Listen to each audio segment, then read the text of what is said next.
Buenísimo. Pues muchas gracias, Yuri. Estimados miembros aquí del curso, pues me presento. Soy César Pérez.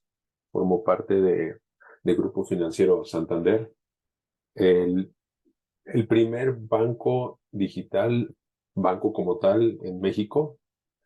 Tiene poco que obtuvimos la licencia bancaria, entonces estamos haciendo todo pues desde cero, desde iniciar un banco desde la nube con servicios escalonados, etcétera. Entonces, sí, es una gestión muy diferente a la banca tradicional. Sin embargo, hay cosas que pues poco a poco nos tenemos que ir adaptando conforme se van implementando ciertos procesos, algunas métricas, etcétera, ¿no? Entonces, sin más por el momento, pues les iré mostrando algo de información de cómo es que pueden ustedes ir iniciando para una gestión desde el enfoque digital. Y con esto espero que les sirva de ayuda. Si me ayudas con la siguiente slide, por favor. Ujú. Pues bueno, quiero empezar con qué es la digitalización o qué entendemos por digitalización. Esto, más que un concepto teórico, me gustaría abarcar como tres verbos muy importantes. La digitalización implica una oportunidad, adaptación al cambio y un crecimiento orgánico de forma natural, ¿no? Y pues cuando tenemos un esquema de digitalización, tenemos que entender que sería trabajar bajo esquemas muy diferentes, más dinámicos y de constante cambio, ¿no? A lo que estamos acostumbrados nosotros en cuestiones de banca tradicional, es que hay procesos que son muy estacionarios, ¿no? Que se mantienen bajo la misma, este, bajo los mismos estándares o bajo la misma metodología por tiempos más prolongados, pero cuando estamos en un esquema digital, la mala noticia y buena noticia para el banco es que pues, son muy cambiantes y la mala noticia es que tenemos que hacer evaluaciones de controles con muchísima más frecuencia que cuando son procesos más tradicionales, ¿no? Entonces, aquí también les quiero poner algunas de las principales actividades que tienen mayor susceptibilidad a ser automatizadas. Y es que, por ejemplo, el proceso de ventas y transacciones, como bien sabemos, anteriormente, los que tuvimos oportunidad, algunos, de participar en algunos foros de mercadotecnia donde nos metían en una sala y nos ponían con vidrios de cristal oscuros y nos hacían preguntas de si nos gustaba el anuncio, si nos gustaba el producto, ellos iban recabando datos. Ahora, desde el celular, cuando hacemos la búsqueda de algo por curiosidad, pues nos está llegando publicidad todo el tiempo a través del machine learning, del big data, de toda esta información, ¿no? Entonces, son procesos o actividades de ventas que han sido transformados, no es que hayan dejado de existir, sino han cambiado en quién los monitorea, quién los hace y a través de qué herramientas, ¿no? Entonces, los trabajos no se eliminan, se transforman. Pueden ser en mayor o menor capacidad, pero es un ejemplo. El servicio al cliente. Ahora, inclusive hay muchas fintech con muchas empresas ya 100% digitales que, pues ya la interacción humana prácticamente es nula y si hay, pues es muy pequeña, ¿no? Cuando hablamos a un contact center para pedir informes sobre algunas transacciones, pues prácticamente con lo que hagamos es un IVR con un conmutador donde vamos tecleando. Y esto, bueno, no tiene mucho, eso ya tiene más en el mercado, pero ahora ya conocemos los chatbots, tenemos más interacción que pareciera que es humana, pero también son bots, etcétera. Entonces, el servicio al cliente también, los call centers, pues, en paralelo que estamos disminuyendo un riesgo de que la atención se dé de menor calidad o que se dé en forma errónea, pues ya tenemos más cubierto el riesgo en que la gestión se haga de forma correcta. Otros procesos que también o actividades que están pues muy susceptibles a ser automatizadas son los temas de mantenimiento, limpiezas de trabajo. ¿Quién lo ha visto en algunos lugares de Asia? En mi caso, que tuve oportunidad también de trabajar en un banco japonés, pues muchas de estas actividades eran a través de robots, ¿no? Los que conocemos como iRobot que limpian los pisos, hasta barren los pisos, son aspiradoras. Inclusive hay aires acondicionados que ya tienen filtros automáticos que se limpian. Todos estos temas de mantenimiento pues ya son muy susceptibles a automatizar. Eso es por decir algunos ejemplos, ¿no? ¿Y por qué concentré en esos tres ejemplos temas de automatización? Porque concentran el 45% de los empleos actuales de mano de obra, ¿no? Entonces, en este contexto, las funciones de gestión de riesgos pues deben migrar más esquemas de digitalización. Tenemos que ya estar pensando en irnos a esquemas en donde lo que se hace hoy tradicionalmente, salir un poco de la caja y también ponernos del lado del negocio y de las áreas en general pues para que ellos también puedan transformar sus procesos y hacerlos cada vez más ágiles, automatizados, y también con la reserva de que nosotros debemos tener un perfil de revisión con un enfoque pues también digital, ¿no? O sea, dar como las herramientas, elementos y opciones a través de recomendaciones que a ellos también les permitan hacer esta migración, ¿no? Y cambiar todo su esquema de trabajo, ¿no? Entonces, ¿esto qué implica? Pues adoptar nuevas tecnologías. Es la automatización robótica de procesos. No sé si alguno de ustedes ha tenido oportunidad también de escuchar no es inteligencia artificial, pero hay otras herramientas que llaman como UiPath o RocketBot, que todos estos procesos que son repetitivos, pues sí, repetitivos, lo que hace esta herramienta a través de diagramas de flujo con bases de datos, conexiones entre diferentes periféricos, etcétera, pues hace que todas estas actividades son repetitivas, pues nada más a través de un clic, pues pueden hacerse mucho más automatizados, ¿no? Pero bueno, ¿qué es lo más importante que debemos considerar si necesitamos empezar a pues, promover esta cultura de digitalización? Pues en sí es promover esta cultura, convencer esta cultura, cambiar las capacidades y pues la configuración organizativa. ¿A qué se refiere esto? Que debemos tener perfiles también dentro de la institución con temas de cambio, ¿no? En temas de tecnología, de seguridad de la información, entre otros. Entonces, esta es como la primera introducción de aquellos procesos que son susceptibles a automatizar. ¿Qué es lo que debemos entender por automatización y qué es lo que implicaría? ¿Me ayudas con la siguiente, por favor, Yuri?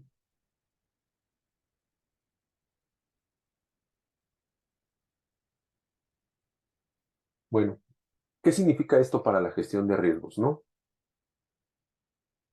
La digitalización, pues hay que digitalizar los procesos de riesgo. ¿Qué implica esto? Sabemos que hay procesos como los de cumplimiento regulatorio o los que sí, definitivamente cuando nos llega un oficio, pues prácticamente el humano tiene que interactuar 100% en el entendimiento del oficio, en la distribución de actividades o roles o responsabilidades dentro de nuestra institución para asignar ahí pues quién debería estar respondiendo qué apartado de este oficio, que esos entendemos que no son tan susceptibles de automatizar, pero lo que sí podamos automatizar como actividades en donde repliquemos cálculos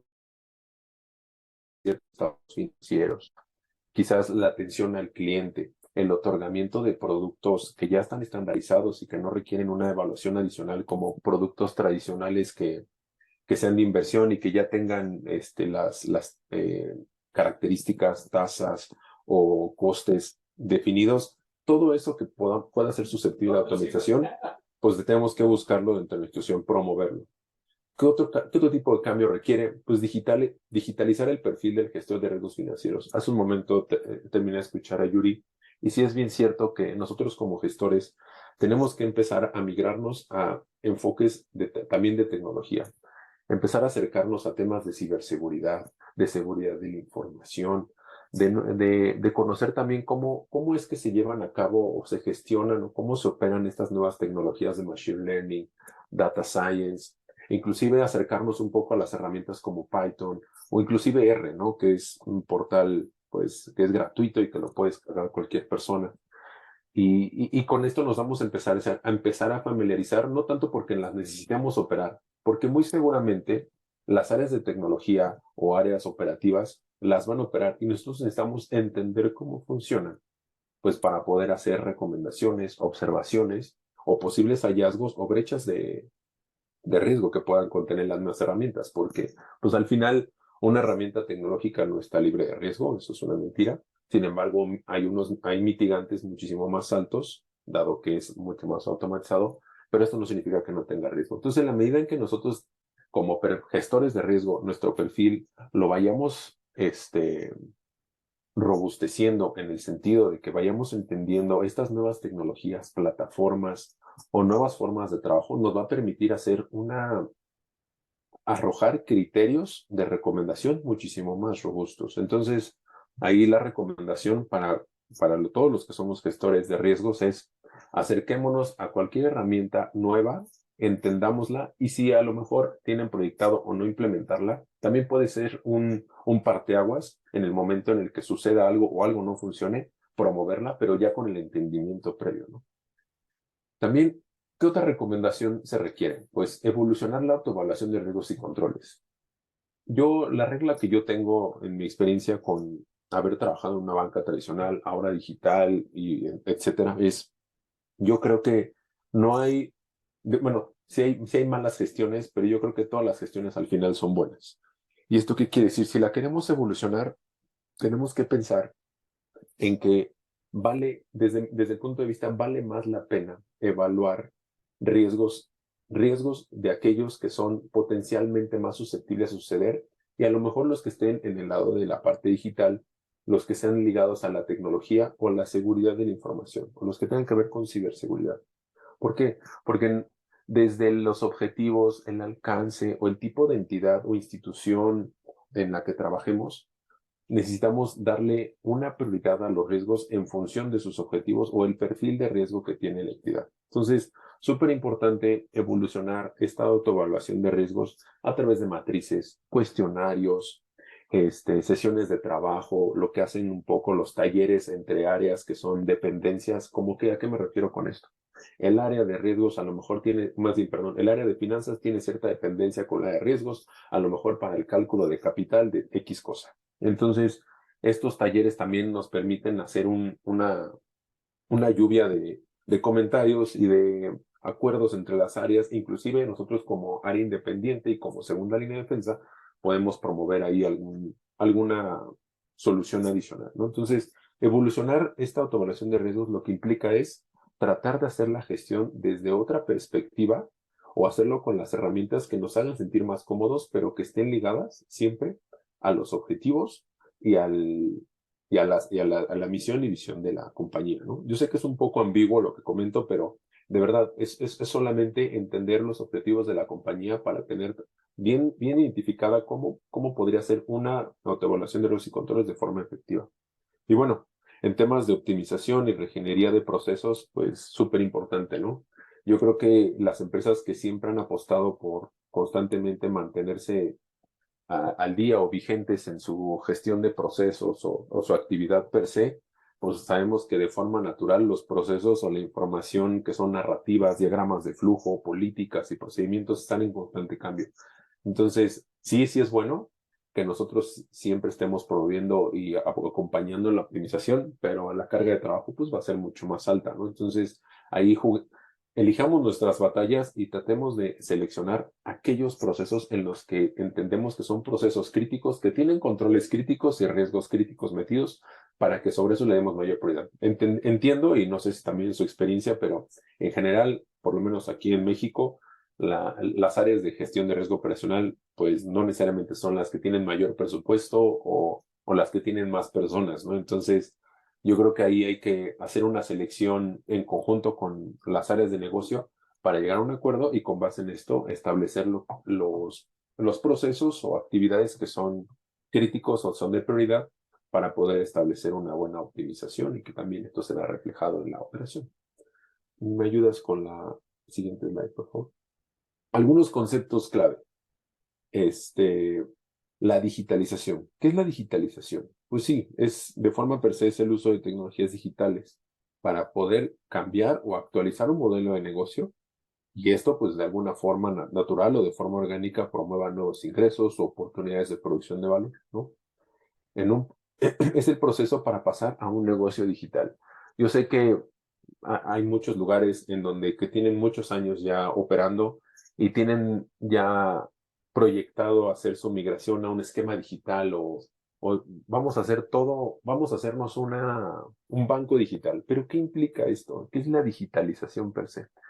Yo creo que la digitalización, y como lo he visto que es de forma más eficiente y eficaz, es que se convenza a todos los colaboradores de que queremos migrar a un esquema digital y debe ser bien estructurado el plan para poderse migrar, porque esto no es solamente, pues ya no pasar del papel físico al digital, no. La digitalización implica más, implica inversión de infraestructura, de perfiles de personas en el banco, implica también hacer gestión desde el desarrollo sostenible, en la quitada de papel, campañas de concientización para la gestión de riesgos en toda la compañía. Es todo un mundo la digitalización, ¿no? Entonces, De forma natural, esta definición lo que abarca es, pues como dice, cambiar todo el modelo de negocio o actualizar el modelo de negocio y puede ser en pequeños esfuerzos, ¿no? No tiene que ser que todos los productos ahora van a ser digital. Podemos empezar o con el más importante o con alguno nuevo que querramos sacar, ¿no? Para empezar a sentirnos ya digitales. ¿Qué es la automatización? Que también forma parte, es un concepto clave. Es el uso de herramientas tecnológicas que pueden operar sin la necesidad del control humano. Aquí la verdad es que yo tengo una, ¿cómo decirlo? Una disyuntiva sobre las definiciones, ¿no? Porque desde mi punto de vista, pues los controles o son manuales o son automáticos, ¿no? A mí no me encanta usar el término semiautomático, porque, digo, voy a hacer un planteamiento un poco rudo, pero pues uno no se embaraza, ¿no? Se embaraza o no se embaraza. Entonces, para mí es algo o es manual, se interviene, o es automático. Entonces, hacer una distinción sobre la automatización implica que pues, no intervienen manos humanos. Con optimización, pues es hacer algo pues lo mejor posible, ¿no? Entonces, la reingeniería de procesos es como lo que comentaba hace un momento con la Six Sigma, que es hacer una mejora de procesos, que es el rediseño radical de los procesos comerciales y lograr pues dramáticos cambios sobre el proceso actual, ¿no? Yo quise listar estos 4 elementos y decirles la definición, no tanto porque se queden por la teoría, sino como que son sus no, 4 mandamientos o son sus 4 premisas que siempre deben traer si quieren hacer una transformación de change management de su gestión de riesgos, que deben tener siempre, siempre en la cabeza. Un esquema digital considera automatización, optimización, regenería de procesos, la digitalización del resto de procesos. Entonces, yo se los dejaría aquí como que sea su jerga en caso de que estén buscando o la alta dirección también esté buscando migrarse a esquemas de este tipo para que siempre sea que hablen el mismo idioma y se comuniquen de forma eficiente. ¿Me ayudas con la otra slide, por favor, Yuri? Eh, ¿Cómo es que sería la gestión de riesgos bajo estándares digitales? Pues lo que a mí me importó listar 2 grandes atributos o como los que encontré como más importantes es que lo que provee es control, certidumbre e involucramiento de las áreas para la toma de decisiones. ¿Qué quiere decir esto? Cuando tenemos estándares digitales o cuando ya hay esquemas digitales en la operación, pues ¿qué pasa? Sabemos cuántos datos existen de cuántas tarjetas de crédito se otorgaron en el mes X por la persona tal. ¿Me explico? Es un control muchísimo más robusto, mucho más exacto, mucho más transparente, más íntegro, porque de forma digital esa información sabemos que está en el sistema X que tiene muchísimos controles o los necesarios para prevenir que se edite la información, que no apruebe a alguien que no debería estar aprobando ciertas cosas. Entonces, cuando se quiera hacer una revisión por parte de auditoría o control interno o algún auditor externo o algún supervisor, cuando son esquemas digitales, pues eso es que no te preocupes, te mando lo que me pediste del periodo tal, de la fecha tal y que lo emitió tal persona, ¿no? Entonces, esto es un tema de control. Certidumbre, ¿por qué? Porque si sabemos que están funcionando correctamente estos estándares digitales dentro de las herramientas, pues vamos a tener garantía de que la información pues está correcta, ¿no? Y el involucramiento de las áreas para la toma de decisiones. ¿Por qué?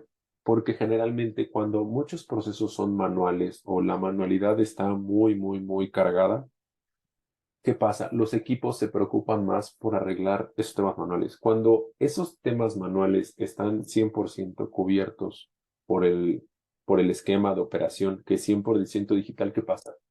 Los equipos empiezan a pensar, empiezan a buscar formas de cómo hacerlo más rápido, hacerlo más ágil o inclusive mejorarlo, ¿no? Entonces, no sé si a todos los pasa, pero si nosotros o los equipos de trabajo nos ocupamos en la parte manual por corregir errores que a lo mejor arroja una base o por estar metiendo, buscar V, etcétera, lo que ustedes quieran, pues generalmente no nos da tanto tiempo de buscar una manera de hacerlo más eficiente o hacer mejores propuestas, ¿no? Entonces, de forma natural, hay mayor control, mayor certidumbre y el involucramiento arroja, pues, eficiencia operativa de forma natural, ¿no?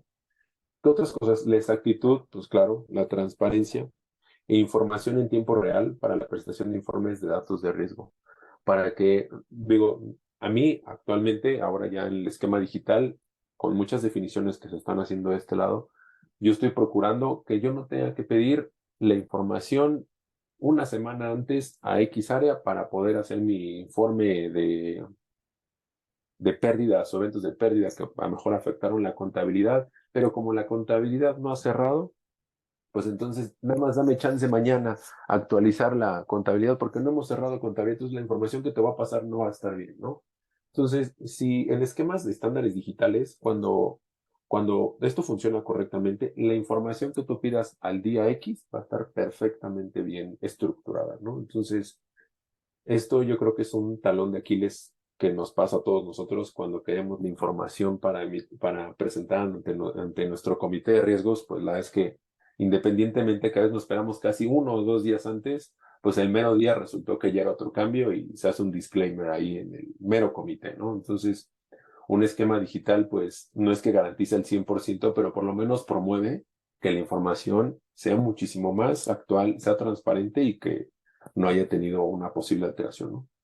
Algunos ejemplos de cuando las empresas alcanzan una gestión digital óptima es cuando todas las disciplinas de riesgo están integradas, ¿no? Por ejemplo, riesgo de crédito es un ejemplo en clientes. ¿Qué va a pasar en riesgo de crédito cuando es digital? Pues las decisiones son efectivas y eficientes en el otorgamiento de cualquier crédito.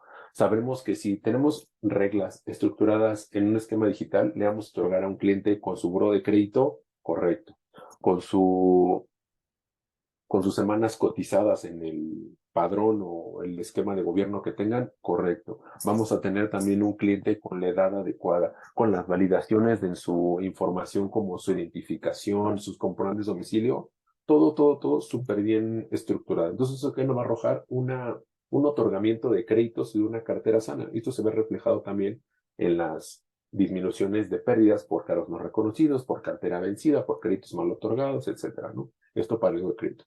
Decisiones de riesgo basadas en datos. ¿Por qué? Porque cuando nos basamos en datos inteligentes que estén disponibles y estructurados, pues claramente lo que se vaya a proponer en un futuro para X negocio o para hacer una campaña de promoción o de preaprobados de tarjeta o de preaprobados de X seguro, pues va a ser muchísimo más estructurada y va a lograr pues el objetivo, ¿no? Que a lo mejor se deseen incrementar 5%, 10% o X porcentaje de incremento dada la data, ¿no? Estrategia con datos. Basado ya sea en un Big Data o en datos alternativos, esto proporcionaría fuentes de información con tiempo real para respaldar la estrategia. ¿Qué quiere decir? Ahora que nosotros también como gestores de riesgo, también traemos a nuestro cargo, en algunos casos, la gestión del riesgo estratégico. ¿Cómo mides el riesgo estratégico? Bueno, hay muchas maneras, la verdad es que los indicadores o elementos son bastante vastos, pero por ejemplo, podemos usar información de cómo va el call center, por decir algo. Oye, ¿cómo va la estrategia del call center de la colocación de productos? No, perfecto. ¿De dónde sacaste esta información? Ah, pues tenemos un call center automático que cada que otorgamos un producto de tarjeta o un producto de crédito, nos arroja cuánto tiempo se tardó en el teléfono o en la aplicación o, picándole y tenemos un tiempo estimado. Si tardó más de 2 minutos, significa que fue un onboarding, digamos, bajo. Si tardó menos de 2 minutos, fue un onboarding efectivo. Si en la llamada se tardó más de 5 minutos, un onboarding bajo. Si en la llamada tardó menos de 5 minutos, un onboarding efectivo, ¿no? Entonces, estos datos nos van a permitir hacer que la estrategia pueda ser validada o, en su caso, declinada, ¿no? Entonces, ¿qué logramos con estos 3 grandes hitos cuando todos estos eslabones están cubiertos? Mejores decisiones, mayor productividad y los costos de tecnología, pues sí se pueden ver más altos, pero también van a ser redituables. No todo va a ser rentable en función de los datos. ¿Me ayudas con la siguiente slide, por favor? Bueno, y ahora la tarea importante. ¿A qué se enfrentan los gestores de riesgo cuando se presenten implementar esquemas de digitalización? ¿Con qué nos vamos a topar? ¿Con quién nos vamos a pelear? ¿Con quién nos va a tocar esta gran tarea, ¿no? Pues en esquemas digitales o en esquemas tradicionales, generalmente cuando llegamos a un lugar nuevo de trabajo, nos encontramos pues, con arquitecturas de datos pues dispares o inconsistentes. ¿Qué quiere decir? De repente encontramos que el sistema de finanzas no se comunica con el sistema de nómina, ¿no? Es un ejemplo. Entonces, oye, pero ¿cómo es posible que estés pagando la nómina y eso no salga de la cuenta de gastos en automático de SAP, ¿no? Pues no, es que el sistema de SAP lo instalaron después y la nómina pues ya estaba, ¿no? Entonces esa la opera María con cheques, es un ejemplo, ¿no? Entonces nos encontramos casi siempre cuando llegamos a un lugar nuevo en que pues no necesariamente los periféricos que deberían tener una conexión natural o sistemas, pues no está siendo así, ¿no?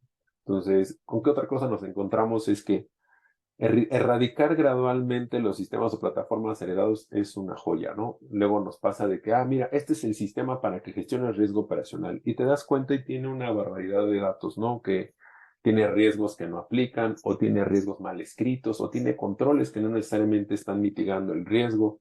Entonces, heredar estos periféricos, esos sistemas, pues la verdad es que para gestionar el riesgo, pues lo que conviene a veces hacer, a veces, ¿sabes qué? Prefiero empezar de cero que arreglar esto. ¿Con qué otra cosa nos enfrentamos en desarrollar o adquirir nuevas capacidades y habilidades en el personal? Pues sí, porque necesitamos una transformación. Nuestros mejores aliados son las áreas de negocio y las áreas en total, ¿no? Entonces, necesitamos tratar de que ellos también entiendan el lenguaje, pues no necesariamente técnico, pero que sepamos cuáles son esas necesidades y de dónde nacen estas necesidades, ¿no? Entonces, ¿a qué nos vamos a enfrentar? Pues necesitamos desarrollar nuevas capacidades entre nosotros y con las áreas con las que compartimos toda esta colaboración, ¿no? Otra cosa que es pues de mi punto de vista, no la quise poner como número uno, ninguna está listada en un orden en particular, pero yo, si pudiera listar la principal, es la que voy a mencionar, y es que la alta dirección nos asigna un presupuesto. Pues yo otra forma de decirlo, y la verdad es que es muy atractivo y ojalá lo puedan usar ustedes en trabajo, es que pues riesgo operacional como tal, la gestión de riesgo operacional como tal, aquí como yo llamo, no es algo sexy, ¿no? Entonces, pues no es lo mismo que estar vendiendo campañas de publicidad, no es lo mismo que llevar a la Fórmula 1 un evento de publicidad, no es lo mismo que, pues todo lo que ya sabemos, ¿no? Entonces, la verdad es que cuando entramos en una debacle con la alta dirección para asignar presupuesto, inclusive tenemos todos los elementos para declarar por qué es importante tener una gestión adecuada y una cultura adecuada de riesgo operacional, pues no es mucho el entendimiento, porque hay muchas, en la mayoría de nuestros trabajos, si no me dejarán mentir, también inclusive los trabajos, los CEOs o los directores generales adjuntos o los directores o los dueños, pues no son necesariamente expertos gestores en riesgo, son más en otros ámbitos, en ventas, en la parte comercial, etcétera. Entonces, el hecho de convencer a la alta dirección me parece que es lo más importante porque ellos son los que reparten y asignan y aprueban el presupuesto, pues para que esto pueda ser posible, ¿no? Implementación de cultura digital en todos los colaboradores. Una vez que ya tenemos la asignación de presupuesto, convencimos a la alta dirección, es empezarlo a bajar como escalera, como agua, como cuando uno tira agua de la escalera, de arriba hasta abajo. Entonces, si convencemos al jefe, el jefe convence a sus colaboradores y los colaboradores así hasta abajo. Entonces, implementar la cultura en una forma escalonada es lo mejor. Pero es otra de las cosas con las que nos enfrentamos. Y por último, otra cosa que yo me quise listar por acá es pues, la gestión inadecuada de aspectos legales y regulatorios. Es algo de que también nos enfrentamos. ¿Por qué? Porque si vamos a sacar un nuevo producto o si ahora con la reforma tal que emitió el regulador o la superintendencia en el caso de algunas regiones de sus países emite algunos cambios al reporte X, si no lo adoptamos de forma adecuada y asignamos las responsabilidades de forma adecuada, pues al rato nada más nosotros tenemos que estar registrando una multa o una sanción en nuestra base de eventos de pérdida. Entonces, a lo que nos tenemos que enfrentar generalmente es tener una buena comunicación con el equipo de cumplimiento que ellos hacen las veces o de legal, no sé cómo queda estructurada algunas instituciones, pero legal o cumplimiento, para que pueda ser bajada de forma adecuada, haya la comunicación de forma adecuada y que no solamente seamos el que registra las multas, ¿no? Sino también hacer un pequeño accountability con toda esta parte legal y regulatoria. ¿Me ayudas con la siguiente, por favor? ¿Sí? Bueno, también le quise llamar, ¿cuáles son los 5 principales pecados de un gestor de riesgos? Y uno, el principal es confundir las amenazas con los riesgos. ¿Qué es una amenaza? Es una amenaza consiste en toda acción o actividad que se aprovecha de una vulnerabilidad o debilidad, ¿no? ¿Qué significa esto? ¿Qué amenaza nuestro día de trabajo? Lo voy a hacer con un ejemplo en nuestra vida diaria. ¿Qué amenazan el no ir a trabajar? pues una gripa, nos amenaza el tráfico del coche, nos amenaza una lluvia, nos amenaza inclusive, no sé, el esposo o la esposa de que se enfermó y no vamos a poder ir. Todas esas son amenazas, ¿no? ¿Un riesgo qué es? Pues la probabilidad de un evento adverso, como los que acabamos de tener, debido a la exposición a la que estamos ante una amenaza, ¿no? Entonces, el riesgo es de la probabilidad de que suceda este evento adverso, pero en función de qué tan expuestos estamos a esta amenaza. Y a lo mejor con el COVID es la amenaza principal, el COVID era la amenaza principal, ¿no? ¿Cuál era el riesgo? Enfermarnos.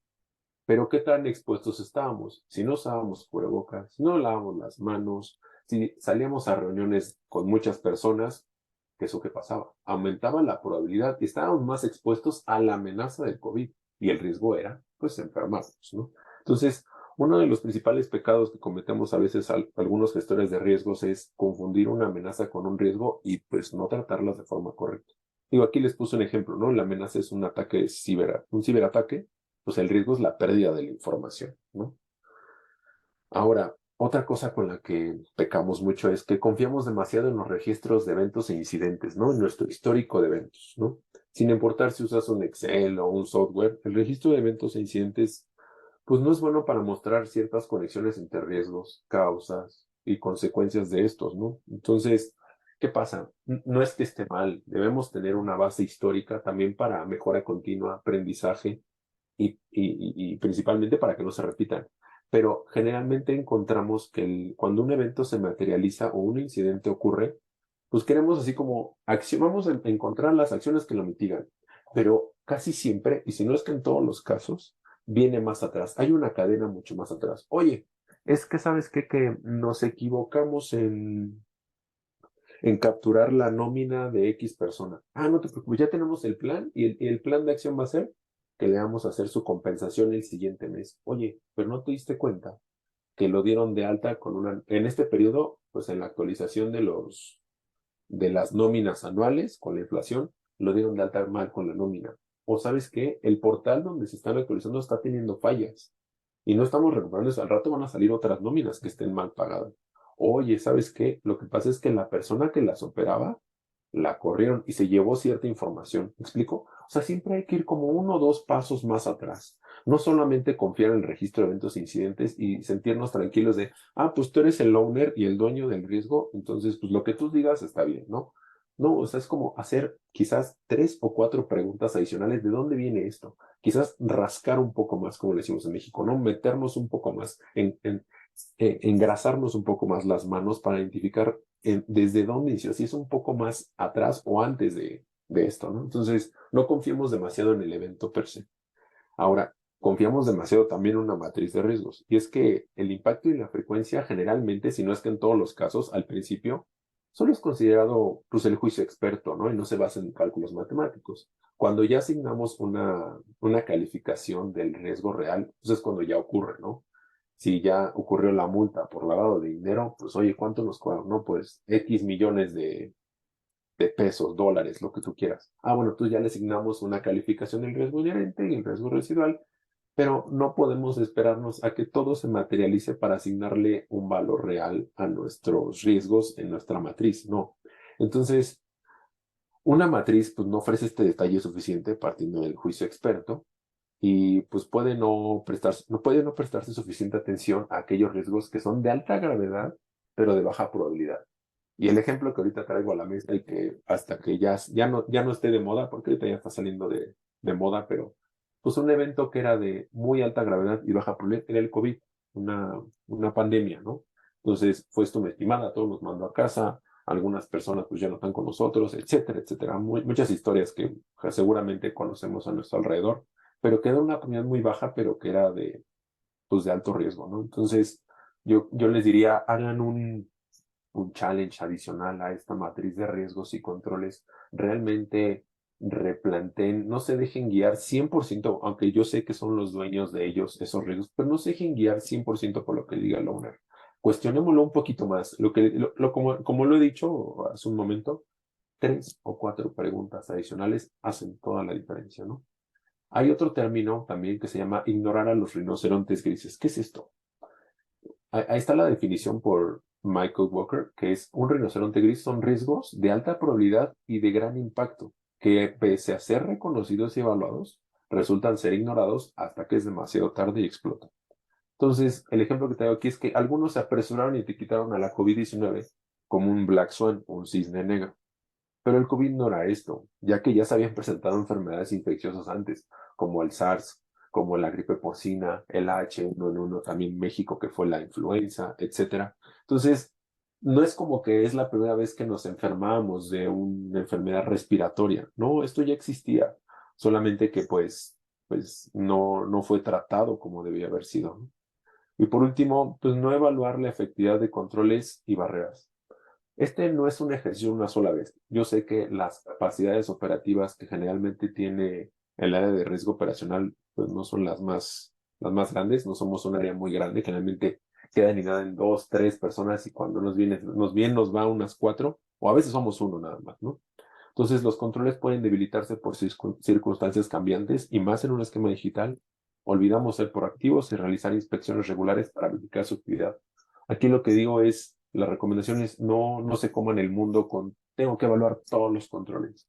Igual, priorícelos en sesiones con las áreas, priorícenlos en conjunto con criterios tanto del área de negocio como los suyos, para que tengan dos cosas, los riesgos clave y los controles clave, para que con esto puedan viajar y solamente estar haciendo evaluaciones periódicas o con un poco más de intensidad para que ellos son los importantes y el resto pues dejarlos ahí tranquilos, calmados y con mucha menos periodicidad estarlos evaluando, ¿no? ¿Me ayudas con la siguiente, por favor? Ahora, ¿cuáles son los principales riesgos para las empresas en este 2023? Yo consideré que eran los conflictos geopolíticos y es que la relación entre Estados Unidos y China pues es uno de los mayores riesgos geopolíticos, ¿no? Para las empresas. Las empresas deben estar alertas ante un accidente o un error de cálculo en los buques militares entre Estados Unidos y China. El monitoreo de esfuerzos para desacouplar cadenas de suministro críticas. Sabemos que hay una dependencia muy fuerte en muchas economías, incluidos el G20, y pues prácticamente toda la economía ahorita está agarrada entre China y Estados Unidos. Entonces, cualquier conflicto bélico o, o política regulatoria o política de lo que ustedes manden, pues va a comprometer pues la economía pues en en muchos países, ¿no? Y no precisamente por tener un vínculo directo, sino por en general, pues porque somos una economía que está 100% pues atada una a otra, ¿no? Riesgo de seguridad, guerra y todo lo que lleva con ella. En 2023, la guerra o perspectiva de ella en varias líneas del tiempo debería ser alta en el registro de riesgo de todos.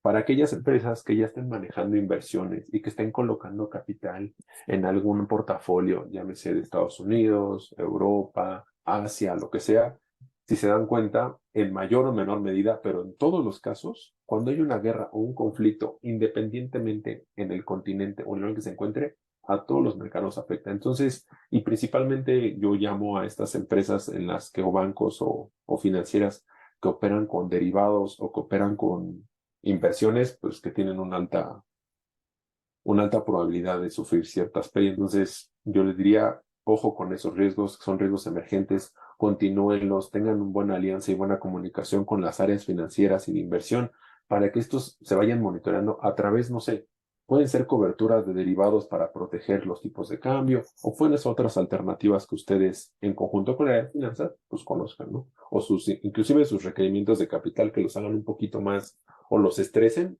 en ciertos periodos o en su caso sean un poquito más conservadores dependiendo de la etapa en la que se encuentren. Digo, para el caso en el que estoy yo por acá en la banca digital es que es un poco más agresivo el apetito, pero aún así estamos cuidando siempre el activo. Riesgo operacional es gestión mientras se adapta, es sobrevivir a la interrupción energética. ¿Qué quiere decir esto? La energía como principal impulsor de la disrupción global ante cambios permanentes y sistémicos y que presenta amenazas. Hay una posible militarización de la energía, avances que aceleran la transición energética y la descarbonización. El primer punto de la militarización es que, bueno, cada vez vemos un poco más peleadas entre las energías limpias, pero también la pelea por el petróleo, ¿no?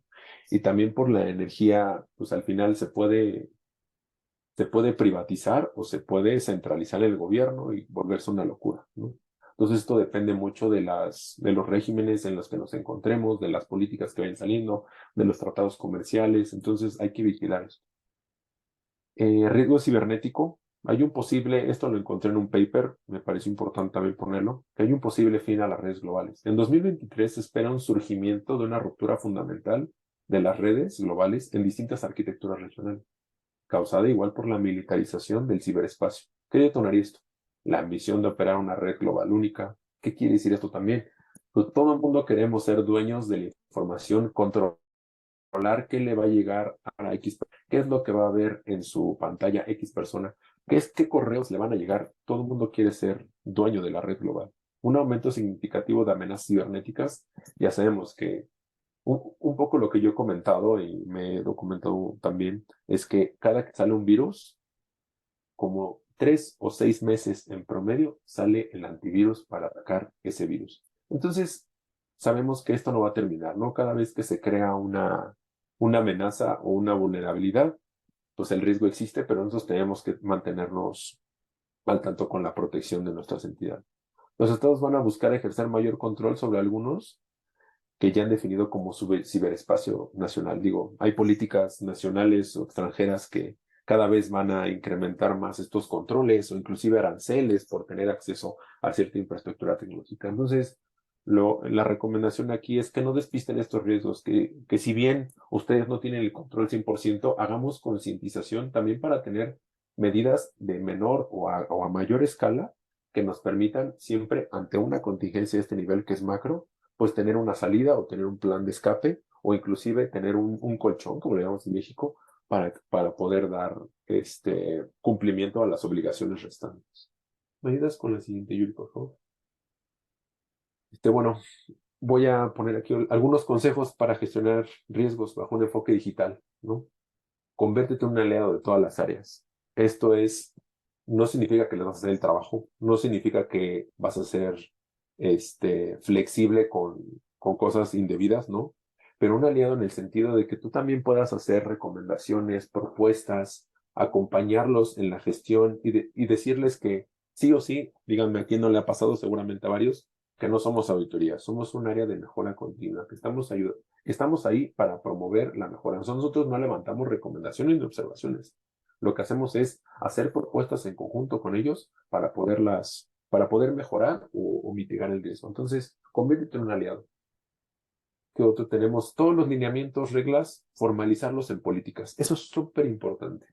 Todo lo que nosotros querramos buscar que se lleve a cabo en las áreas, en nuestra área, o por cualquier ente o persona dentro de nuestra entidad o nuestro área de trabajo, tiene que estar formalizado en alguna política. ¿Por qué?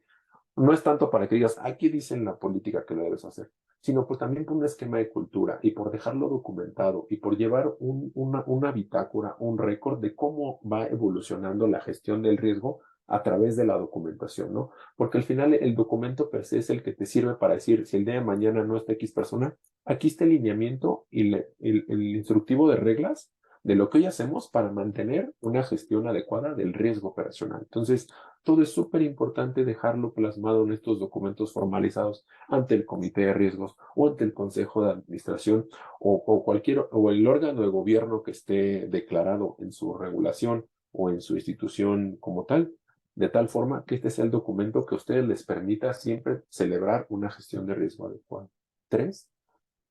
Celebra una buena gestión del riesgo personal. ¿Qué significa esto? No solamente mi percepción había funcionado muy bien, que también celebro cuando alguien levanta en menos de 2 días la mano porque algo ocurrió. O que alguien antes de que ocurra algo levanta la mano y dice, aquí puede pasar algo. O también el que no ha pasado nada, te dice, ¿sabes qué? No ha pasado nada, te mando mi reporte y que no ha pasado nada. Celebremos también una buena gestión. Esto me ha servido mucho también para incentivar a las áreas de que, oye, pues no es que no, nada más me busca cuando pasa algo, o es que nada más es cuando reporto, no. También celebremos que hay una buena gestión, que la cultura se está promoviendo, que todos los colaboradores acabaron su curso anual de riesgo operacional y salieron con una calificación favorable en su examen, etcétera. Celebrémosla y en algunos casos que aquí, pues espero poderlo lograr, pero que esto pueda ser incluido inclusive en un tema de compensación, no en el sueldo, pero a lo mejor en bono, algún tema navideño, lo que ustedes quieran. siempre celebren y busquen con la alta dirección que el celebrarlo también promueve una mejor gestión del riesgo operacional. Establece un responsable de riesgo operacional por unidad o área.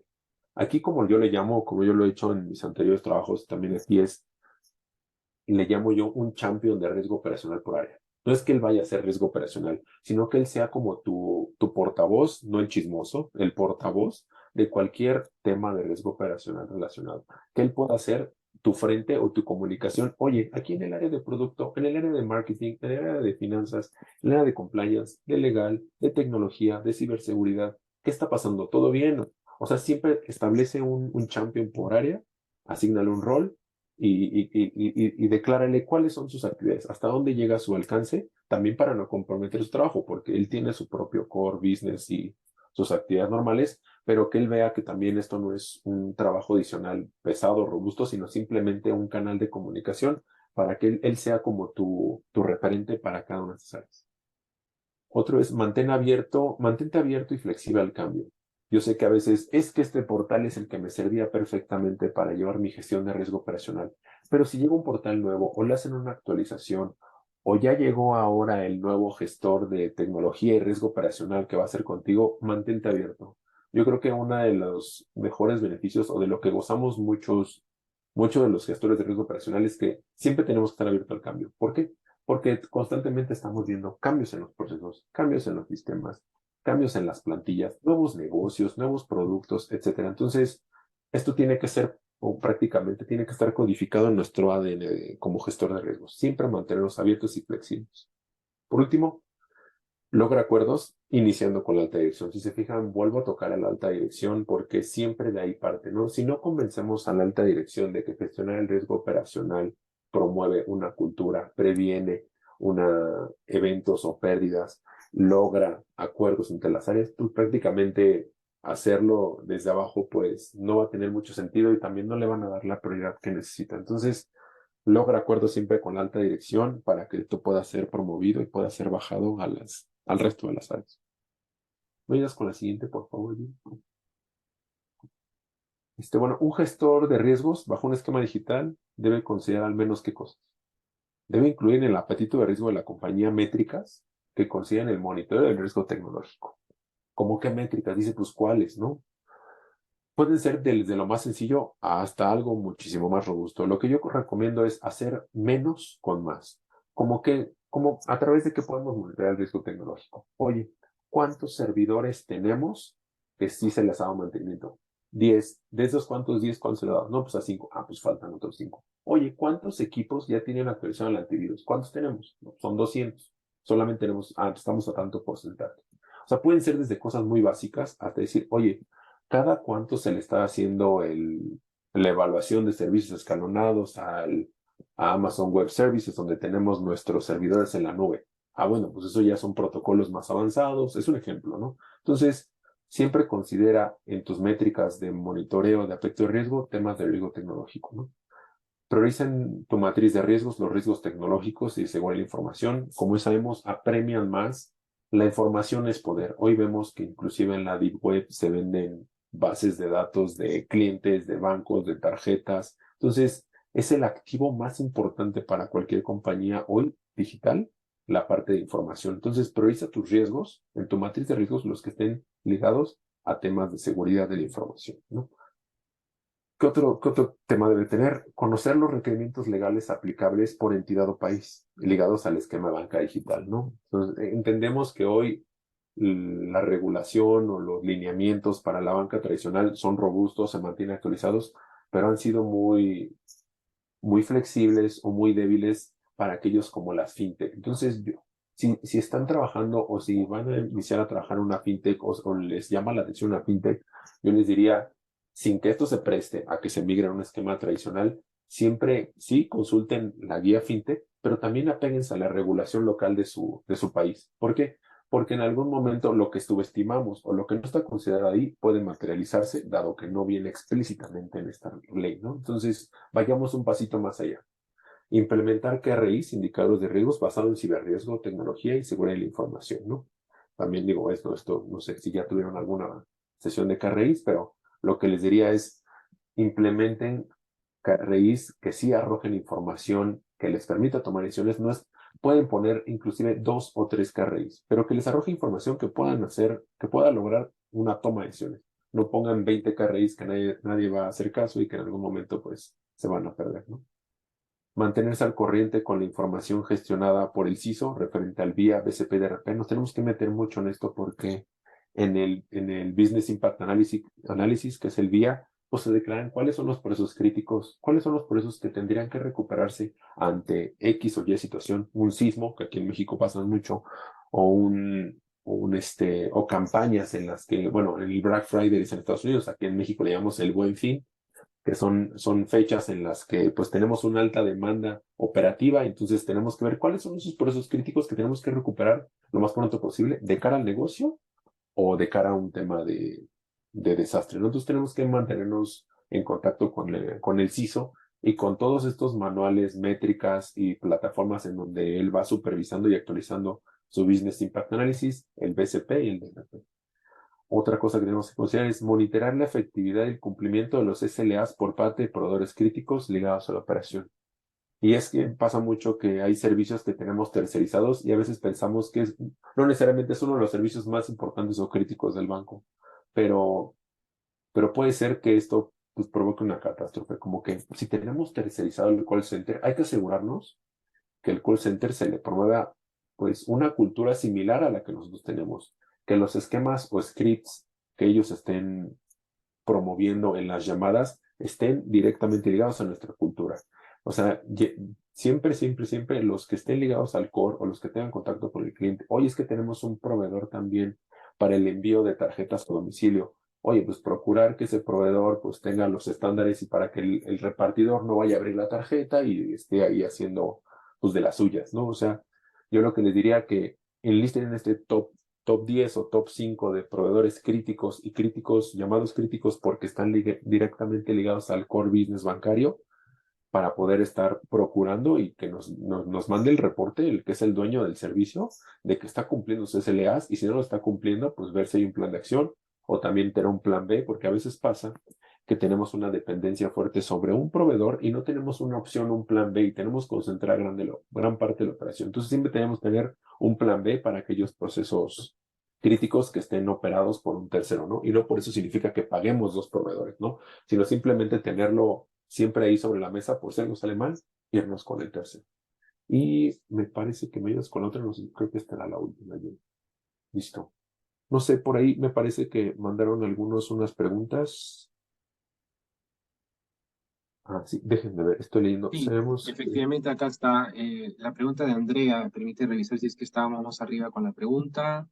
Ahí está. Sabemos que la digitalización de procesos trae consigo múltiples beneficios que se evidenciaron muchísimo durante y post pandemia, pero también sabemos que todo cambio e innovación implica riesgos. A tu entender, ¿cuáles son los principales riesgos de la digitalización de procesos? ya, perfecto. Yo creo que el principal riesgo en un esquema de digitalización es la asignación de perfiles, de actividades. Ahí lo que te diría es, pide la tecnología cuáles son los perfiles de operación que tienen las áreas de negocio. ¿Por qué? Porque al migrar a un esquema digital, pues no tenemos la certidumbre o no logramos ver quién puede autorizar, quién puede redactar y quién puede hacer qué. Entonces, el principal riesgo que está ahí es, si nosotros conocemos desde la parte digital cuáles son los atributos o perfiles que tiene cada usuario, podemos ver que, pues, que no haya conflicto de interés, que haya una correcta segregación de funciones y pues esto de alguna forma tendría que estar garantizando la operación y la independencia en las áreas que tenga que haber. Entonces yo diría que la parte de perfiles sería una y como lo comenté también la parte de ciberseguridad. Oye, si estamos trabajando en un esquema digital, ¿qué computadoras son las que tienen bloqueados los puertos USB? ¿O cómo garantizamos que la información que pase por correo no esté siendo enviada a correos que no estén dentro del dominio de la empresa, que sea un Gmail, que sea un Hotmail o que sea un Yahoo, lo que ustedes quieran? Entonces, en esquemas digitales, todo tiene que ser a través de la tecnología desde mi punto de vista, ¿no? yo empezaría con la parte de asignación de roles y perfiles, la otra, la supervisión de los equipos de cómputo a través de los atributos qué puede o no hacer en la computadora X persona o qué cosas tiene bloqueadas, y la supervisión de los correos. Eso sería lo que yo empezaría como para tratar de vigilar en un esquema digital. Listo. Y otra pregunta de Andreas. ¿Qué instancia considera debe evaluar la implementación de planes de mitigación? ¿Controles, riesgos, auditoría o depende del nivel del riesgo? Implementación de Mira, planes. mira, yo creo que ahí riesgos tiene una alianza directa, prácticamente somos primos hermanos con control interno, ¿no? Entonces, yo creo que, y para la parte de auditoría, yo creo que hay que respetar la independencia, inclusive nosotros somos un insumo muy importante, pues, de los riesgos que ocurren o de las deficiencias de control que encuentra control interno. Somos un insumo muy importante para auditoría. Pero entonces, tú dices, ¿dónde queda la implementación de planes en la área de control interno, en riesgos de auditoría? Yo creo que en el caso de auditoría, si ellos en su auditoría identifican un hallazgo en un proceso o en una política, él debe solicitarlos.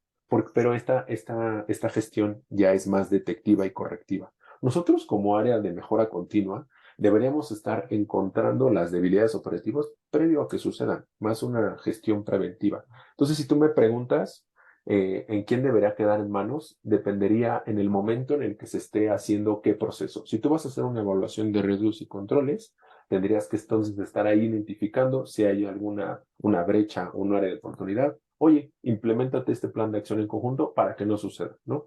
Y control tendrá que entonces certificar contigo, oye, del control que le pediste que implementara para prevenir X vulnerabilidad o X riesgo, ya certifique, ya lo ponéme que está bien. Entonces, yo creo que en la primera fase eres tú como gestor de riesgos en conjunto con control interno. Ellos podrán hacer algunas precisiones o recomendaciones adicionales, pero tú como primer frente.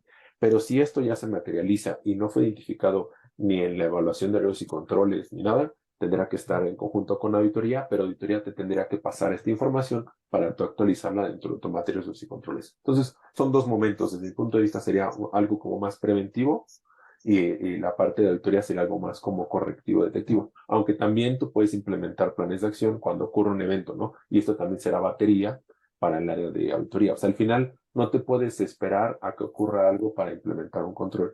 Si durante tu gestión ocurre un riesgo, pues tendrás que hacer la implementación de controles o de planes de remediación en conjunto con el área y certificarlo con control interno. La respuesta es, depende el momento o la situación en la que estés. Entonces yo te diría, si ocurre el riesgo, tú entras con los planes de acción en conjunto con control interno y después auditoría tendrá que hacer la revisión sobre ese evento que ocurrió.